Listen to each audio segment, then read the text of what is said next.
Today we are making a brave clay pendant. This is a clay pendant that will say the word brave. We discussed what bravery is and how we can be brave in difficult situations. Those situations can include saying no to drugs or bad peer pressure, when someone wants us to do the wrong thing even when we know to do the right thing. A pendant is something like a charm. It can hang on a necklace, your backpack, or even up in your room. I hope this will serve as a reminder to you to make the right decision even in the midst of difficulty.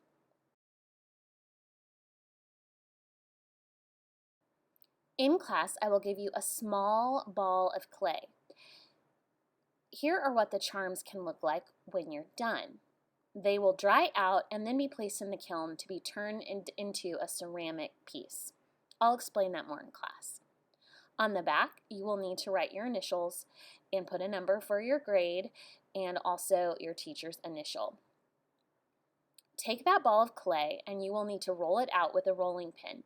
We're going to flatten it one way and stop, then turn it the other direction and roll over it again.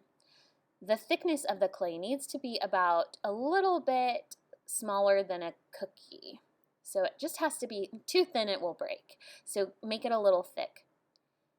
Put the cup on top of the clay and you are going to take this pointed tool and go around the cup like so.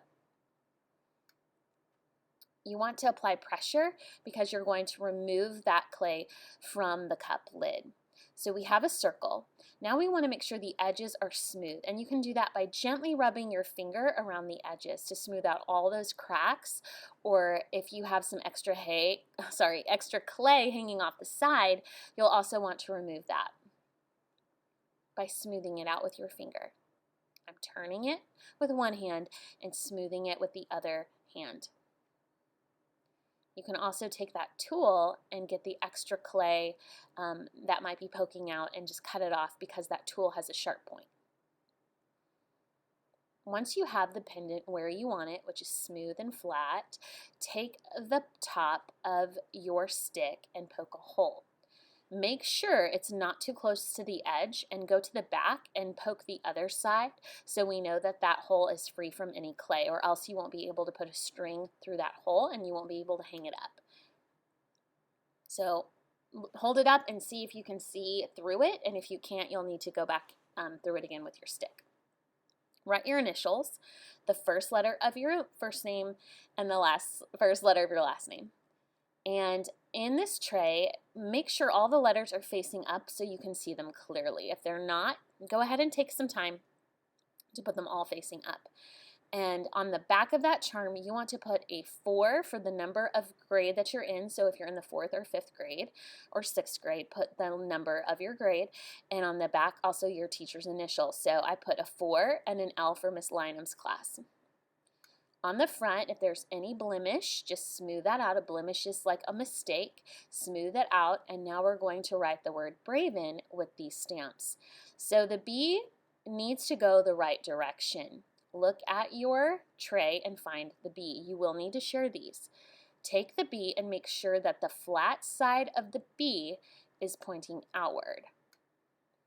Stamp down, double check before you press it in that the B is going the right direction. If you put the B in the wrong way, you're going to have to erase it with your finger and start again. And that might mess up your process.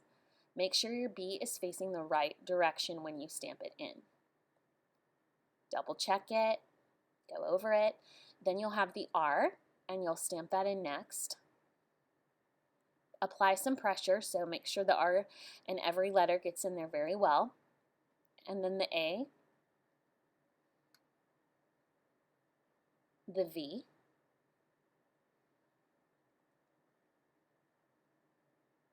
and the E. Please don't take too long with these letters because we do need to share them. On the front, if you would like to add a simple design, you can do that. You can draw a flower, a ribbon, something to the front. If you want it plain, just leave it plain. And on the back, make sure if your letters got erased that you go over them again gently with your pointer. Don't press too hard because it can completely take that away. So you can write that on the back when you're done or punch that letter in. Go back and check the front. Are your letters clear? Do you want to add anything to that? And then you'll take it to the back of the room and place it on your shelf with your teacher's name. And it will dry, and we will paint it the next time you come to class.